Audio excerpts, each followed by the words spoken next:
Next question Vamsi గారికి question ఏమైనా ఉందా?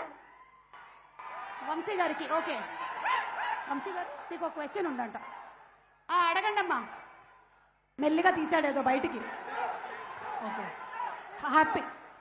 హ్యాపీ ఫ్యామిలీకి టైం ఇంపార్టెంటా మనీ ఇంపార్టెంటా? హ్యాపీ ఫ్యామిలీకి టైం ఇంపార్టెంటా మనీ ఇంపార్టెంటా? ఎందుకంటే ఇదంతా ఫ్యామిలీ రిలేటెడ్ Yeah, సబ్జెక్ట్ కదా మనది. ఒక హ్యాపీ ఫ్యామిలీకి టైం ఇంపార్టెంటా? ఓ వంశీ గారు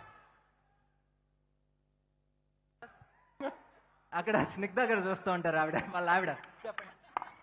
సినిమా ఇండస్ట్రీలో ఉంటే మాత్రం టైం ఇవ్వలేమండి. డబ్బులు ఇవ్వడానికి ట్రై చేయడానికి వెంకీ అట్లూరి ఇలాంటి వాళ్ళు ఏమైనా మంచి సినిమా తీసిస్తే డబ్బులు ఇవ్వగలుగుతాం. సినిమా ఇండస్ట్రీలో టైం అయితే ఇవ్వలేము అసలు. అవునా? మీరు టైం ఇస్తున్నారా? రోషన్ ఎలా పెరిగాడో తెలుసా మీకు అసలు? కనీసం పోనీ బానే పెరిగాడుగా. అదే ఎలా పెరిగాడు అనేది, హైట్ ఎంత పెరిగాడు అని అడగట్లేదు. ఏమంటే మీరు టైం గురించి మాట్లాడుతున్నారు, ఆ పక్కన చూడండి ఆయన ఎంత టైం ఇస్తారో వాళ్ళ ఆవిడికి. సూర్య గారి లాగా హస్బెండ్ ఉండాలని ఇండియాలో ఉన్న లేడీస్ అందరూ ఎక్స్పెక్ట్ చేస్తారు, కానీ అది ఒక జ్యోతి గారికే కుదిరింది, మిగతా ఎవరికి కుదరలేదు అది అలా. ఓకే ఓకే అర్థమైంది. ఇప్పుడు క్వశ్చన్ టు సూర్య గారు. ఏంటమ్మా question? Surya sir I love you.